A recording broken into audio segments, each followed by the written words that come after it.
Entre vérité, jugement et liberté. Je suis la voix des sans-voix. Introduction. Dans notre société contemporaine, la notion de body count, ce nombre de partenaires sexuels qu'une personne a eu, est devenu un sujet à la fois tabou et hyper judiciarisé socialement. Plus qu'un simple chiffre, il est chargé d'enjeux moraux, psychologiques et même politiques. Hey. Mais que signifie réellement ce chiffre? Quelle est sa place dans la construction de soi, de la confiance et des relations humaines? J'ai discuté avec plusieurs personnes autour de moi, hommes et femmes, et les réactions au sujet du body count oscillent entre jugement dur et revendication de liberté. Pour certains, un body count élevé est synonyme de légèreté, de manque de valeur, voire de danger. C'est simplement un indicateur d'expérience, de découverte personnelle, de liberté assumée. Ce paradoxe révèle un conflit profond entre la volonté de liberté sexuelle et la pression sociale d'un certain conformisme. Décryptage, phrase par phrase. Phrase: ton body count, c'est ton passé. Ça te définit pas. Le body count est-il un passé que l'on peut réellement séparer de qui l'on est aujourd'hui? La société a tendance à réduire la personne à ce chiffre, créant une forme de stigmatisation. Phrase 2. Mais moi, je veux savoir, pour mesurer ta fidélité, ta stabilité. Ce raisonnement mêle corps et confiance, mais est-ce vraiment un indicateur fiable? Le lien entre sexualité passée et engagement présent est plus complexe que ce simple calcul. Phrase 3. À partir d'un certain nombre, tu deviens suspecte. Ce seuil est-il culturel, subjectif? Quelle est son origine? On retrouve ici la construction sociale de la sexualité, où la norme impose des limites invisibles. Analyse sociologique. Le body count agit comme un marqueur social, surtout dans les relations amoureuses. Chez les hommes, un nombre élevé est parfois valorisé, signe de virilité. Chez les femmes, il est souvent au contraire la réalité qui unifie. Je suis la voix des sans-voix. Le poids d'un chiffre, la charge d'un jugement. Le body count, ce nombre qui comptabilise les partenaires sexuels d'une personne, est devenu un véritable marqueur social. Un chiffre qui pèse lourd, qui divise, qui définit souvent à tort. Pourtant, derrière ce nombre, il y a des histoires, des choix, des blessures, des désirs, des peurs. Dans cet article, je vais t'emmener au cœur de ce débat. Le mien, le tien, le nôtre. Parce que ce sujet dépasse la simple morale. Il touche à l'identité, à la confiance, à la liberté, à la dignité. Partie 1. Le body count, entre fantasme social et réalité humaine. L'origine d'un tabou. Le body count n'a rien d'un simple chiffre innocent. Il est l'héritage d'une double morale millénaire, où la sexualité féminine était étroitement contrôlée, surveillée, punie quand elle déviait des normes. Aujourd'hui, les mentalités évoluent, mais ce tabou persiste. Il cristallise des peurs, des jugements, des conflits intérieurs. Car il touche à ce que la société... Un body count élevé chez un homme peut être valorisé socialement, signe de virilité, d'expérience. Chez une femme, c'est souvent l'inverse. Elle est jugée facile, instable, moins digne d'engagement. Cette double norme est toxique. Elle fracture, elle divise, elle enferme. Le vrai enjeu, la confiance. Le vrai problème n'est pas le nombre, c'est la confiance. Comment faire confiance à quelqu'un quand le passé sexuel devient une arme ou un tabou? Partie 2. Témoignages croisés. Joy? Pour moi, ce chiffre ne change rien. Ce qui compte, c'est ce que je ressens aujourd'hui avec la personne. Aline, collègue féministe réaliste. Je comprends la liberté, mais parfois un passé compliqué psychologique. Un chiffre qui parle bien au-delà du sexe. Le body count ne se résume pas à un simple décompte d'expériences sexuelles. Psychologiquement, ce chiffre devenir un miroir des blessures, des peurs, des traumas, mais aussi des explorations et des affirmations identitaires. 1. La charge émotionnelle et l'estime de soi. Pour beaucoup, le body count est source de honte ou d'angoisse. Le regard social, souvent moraliste, provoque une culpabilité intériorisée qui mine l'estime de soi. On parle ici d'une forme de stigmatisation intériorisée. La personne se juge durement, même en l'absence de jugement explicite.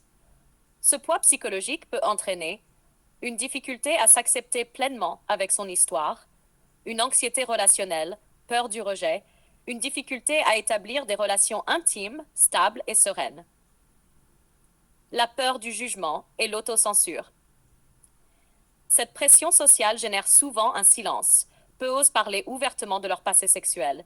Cette autocensure peut étouffer la communication, pilier fondamental de toute relation saine. 3. La complexité du lien entre sexualité passée et engagement. Le body count, l'hypocrisie, les demi-mesures. Ta position en résumé.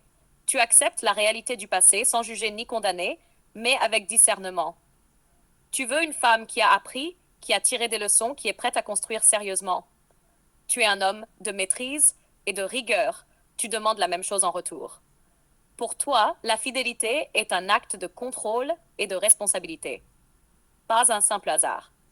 Tu refuses d'être un épisode de plus dans une série, tu es le choix définitif, l'ultime. Tu pourrais formuler ainsi ta position. Je ne suis pas venu pour jouer un rôle passager. Je ne suis pas le 11e homme de ta vie. Je suis celui qui pose la pierre finale, celui qui construit un château solide. Mais pour ça, il faut que tu sois prête. Que tu aies fermé les chapitres anciens, que tu sois prête à écrire avec moi une histoire nouvelle, vraie, exigeante et durable. Dire 1, elle minimise ou adoucit le chiffre. Dire une dizaine au lieu de 10 précises, c'est souvent une manière de mettre une distance. Elle ne veut pas rentrer dans le détail ni s'exposer complètement. 2. Elle teste ta réaction. C'est un peu comme lancer une bouteille à la mer. Je te donne un ordre d'idée, à toi de voir si ça te convient ou pas. 3. Elle évite la confrontation directe. En parlant de façon plus vague, elle peut plus facilement reculer ou avancer selon ta réponse. 4. Elle garde une marge de manœuvre. Peut-être qu'une dizaine n'est pas tout à fait vrai ou est arrondie à la hausse ou à la baisse. C'est un chiffre suffisamment flou pour éviter d'être prise au piège. Comment tu peux répondre avec force et clarté? Une dizaine, c'est déjà un chiffre qui parle. Mais ce qui m'importe, ce n'est pas le nombre. C'est ce que tu as fait avec ces expériences, ce que tu as compris et comment tu avances aujourd'hui. Parce qu'un chiffre, c'est du passé. Ce qui compte, c'est le présent que tu construis. En réalité, plusieurs choses, consciemment ou inconsciemment. Ce que ça révèle derrière sa question. 1. Elle cherche à comprendre ta réaction réelle. Elle teste ta capacité à accepter son passé, ta maturité émotionnelle, ta tolérance. C'est un miroir qu'elle tend pour voir si tu vas juger ou écouter. 2. Elle veut clarifier les attentes. En posant la question, elle cherche à savoir si ce sujet est un frein pour toi ou si tu peux aller au-delà des chiffres. 3. Elle gère sa propre peur du jugement. Parler de son passé, c'est s'exposer. Elle anticipe le rejet ou la critique. C'est une façon de prendre le contrôle sur le sujet plutôt que de le subir. 4. Elle cherche à ouvrir un dialogue sincère. Paradoxalement, c'est aussi une invitation à parler vrai, à dépasser les tabous, à bâtir sur l'honnêteté. Tu pourrais répondre ainsi avec fermeté et empathie. Tu poses ce problème parce que tu veux savoir si je suis capable de te voir au-delà des chiffres. Parce que tu as peur que ton passé devienne une prison. Moi, je ne veux pas d'une prison. Je veux d'une femme qui sait d'où elle vient, ce qu'elle a traversé et qui avance. Ton chiffre n'est pas un obstacle. C'est un point de départ. Si tu es prête à tourner la page, stratégique et émotionnelle à la fois. Lorsqu'elle dit à un panéliste, pour toi, un body d'une dizaine, c'est épousable, elle ne parle pas seulement à lui. Elle parle à toi indirectement. Elle envoie un message masqué pour voir si tu captes. Et tu as capté. Voici ce qu'elle cherche à savoir à travers cette question. 1. Elle externalise sa propre peur. Elle ne pose pas la question pour obtenir l'avis du panéliste. Elle veut entendre la validation d'un homme à voix haute. Elle projette son cas sans se désigner. Mais tu sais que c'est d'elle qu'il s'agit. 2. Elle veut savoir si sa dizaine est un plafond ou un frein pour un homme de valeur. En clair, si je te dis que j'ai un body count de 10, est-ce que tu fuis ou est-ce que tu construis avec moi? Elle teste la mentalité masculine sérieuse face à son vécu. 3. Elle veut anticiper ta réponse à toi. Elle ne veut pas te poser la question directement, car elle sait que ta réponse aurait du poids. Elle veut d'abord voir comment un autre homme réagit. S'il lui dit non, elle veut voir si toi tu dis oui malgré tout. Ta réponse idéale, Gigi. Ferme, claire, élégante. Ce n'est pas la dizaine qui me dérange. Ce serait que tu sois encore prisonnière de ce chiffre. Ce qui m'intéresse, ce n'est pas ce que tu as vécu, mais ce que tu as compris. Tu peux avoir vécu 10 histoires, si tu en ressors avec de la conscience, de la rigueur et une volonté de bâtir, alors oui, tu es épousable. Ce n'est pas le passé qui me pose problème. C'est l'aveuglement. Analyse psychologique et juridique complète. Partie 1. Analyse psychologique. Le body count. Un chiffre qui parle bien au-delà du sexe. Le body count ne se résume pas à un simple décompte d'expériences sexuelles. Psychologiquement, ce chiffre peut devenir un miroir des blessures, des peurs, des traumas, mais aussi des explorations et des affirmations identitaires. 1. La charge émotionnelle et l'estime de soi. Pour beaucoup, le body count est source de honte ou d'angoisse. Le regard social, souvent moraliste, provoque une culpabilité intériorisée qui mine l'estime de soi. On parle ici d'une forme de stigmatisation intériorisée. La personne se juge durement, même en l'absence de jugement explicite. Ce poids psychologique peut entraîner une difficulté à s'accepter pleinement avec son histoire, une anxiété relationnelle, peur du rejet, une difficulté à établir des relations intimes stables et sereines. La peur du jugement et l'autocensure. Cette pression sociale génère souvent un silence. Peu osent parler ouvertement de leur passé sexuel. Cette autocensure peut étouffer la communication, pilier fondamental de toute relation saine. 3. La complexité du lien entre sexualité passée et engagement. Le body count n'est pas un indicateur direct de fidélité ou de capacité à s'engager. Psychologiquement, la fidélité dépend de facteurs profonds. Valeurs personnelles, maturité émotionnelle, expérience et volonté consciente. 4. Le chemin vers l'acceptation et la libération. Le travail psychologique consiste à se réapproprier son histoire sans honte ni jugement, déconstruire les tabous pour s'ouvrir à une sexualité libre et responsable, valoriser la qualité des relations présentes plutôt que la quantité passée. Partie 2. Analyse juridique. La protection de la vie privée et du secret sexuel. En droit, la sexualité fait partie de la sphère privée, protégée notamment par l'article 9 du Code civil français qui garantit le respect de la vie privée, la Convention européenne des droits de l'homme, article 8, qui protège la vie privée et familiale. Révéler ou exploiter le body count d'une personne sans son consentement peut constituer une atteinte à la vie privée, passible de sanctions civiles et pénales. 2. La lutte contre la discrimination et la stigmatisation. La stigmatisation fondée sur le passé sexuel peut relever de discrimination, notamment dans le cadre professionnel, harcèlement moral, discrimination, les relations sociales, diffamation, injures publiques. Le Code pénal sanctionne les discriminations et les diffamations. La divulgation malveillante ou la mise en cause publique du body count peut engager la responsabilité civile et pénale. 3. Le droit à la liberté sexuelle. La loi reconnaît la liberté sexuelle comme un droit fondamental, à condition qu'elle soit consentie et responsable. Les jugements moraux sur le nombre de partenaires ne peuvent justifier une discrimination ou une atteinte au droit. Le respect de la personne inclut son passé sexuel sans que celui-ci soit une condamnation. 4. Les limites. Le consentement et la responsabilité. Toute relation sexuelle doit être basée sur un consentement éclairé.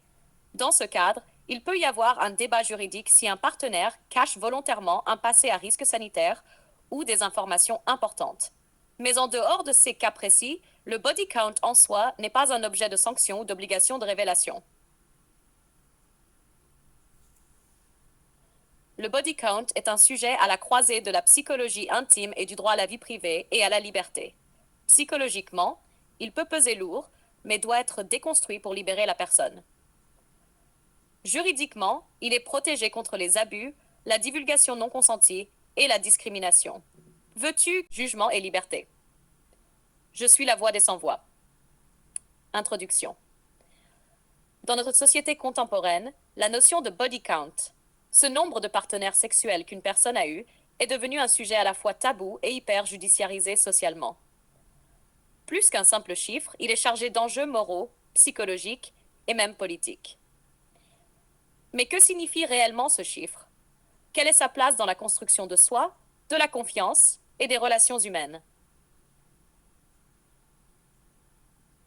J'ai discuté avec plusieurs personnes autour de moi, hommes et femmes, et les réactions au sujet du body count oscillent entre jugement dur et revendication de liberté. Pour certains, un body count élevé est synonyme de légèreté, de manque de valeur, voire de danger. Pour d'autres, c'est simplement un indicateur d'expérience, de découverte personnelle, de liberté assumée. Ce paradoxe révèle un conflit profond entre la volonté de liberté sexuelle et la pression sociale d'un certain conformisme. Décryptage. Phrase par phrase. Phrase 1. Ton body count, c'est ton passé. Ça te définit pas.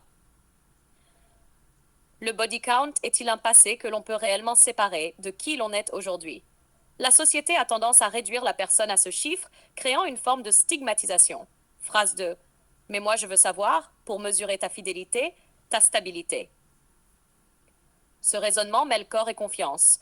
Mais est-ce vraiment un indicateur fiable? Le lien entre sexualité passée et engagement présent est plus complexe que ce simple calcul. Phrase 3. À partir d'un certain nombre, tu deviens suspecte. Ce seuil est-il culturel? Subjectif? Quelle est son origine? On retrouve ici la construction sociale de la sexualité, où la norme impose des limites invisibles. Analyse sociologique. Le body count agit comme un marqueur social, surtout dans les relations amoureuses. Chez les hommes, un nombre élevé est parfois valorisé, signe de virilité. Chez les femmes, il est souvent au contraire stigmatisé, reflet d'une double morale ancestrale. Cette double norme crée un déséquilibre, des jugements injustes et parfois de la culpabilité toxique. Impact psychologique. Le poids du body count peut fragiliser la confiance en soi, provoquer anxiété et honte, voire affecter la capacité à s'engager. Paradoxalement, cette obsession masque souvent un vrai problème, la difficulté à construire une relation basée sur la confiance, la communication et le respect mutuel. Leçon à retenir. Le body count n'est qu'un chiffre. Ce qui compte, c'est la qualité des relations qu'on construit. La fidélité, la loyauté et l'engagement ne se mesurent pas au passé sexuel, mais à la sincérité présente. Briser le tabou du body count, c'est ouvrir la voie à une sexualité libérée, responsable et respectueuse. Face à face, imaginez. Tu penses que ce nombre peut dire qui je suis? Au début, peut-être, mais je comprends que c'est plus compliqué que ça. Ce que je veux, c'est sentir que tu es honnête avec moi, que tu respectes nos limites. Exact. Ce n'est pas le passé qui fait la valeur, mais la façon dont on construit le présent. Conclusion. Le body count, s'il reste un sujet sensible, ne doit pas être un fardeau ni un outil de jugement. C'est un élément parmi d'autres dans la complexité humaine. Comprendre ces nuances, c'est avancer vers des relations plus justes et épanouies. Veux-tu que je développe une version plus longue, intégrant un face-à-face plus détaillé, ou une version courte, à destination des réseaux sociaux, ou bien un script vidéo? Je peux aussi créer un article complémentaire sur le poids culturel et historique du body count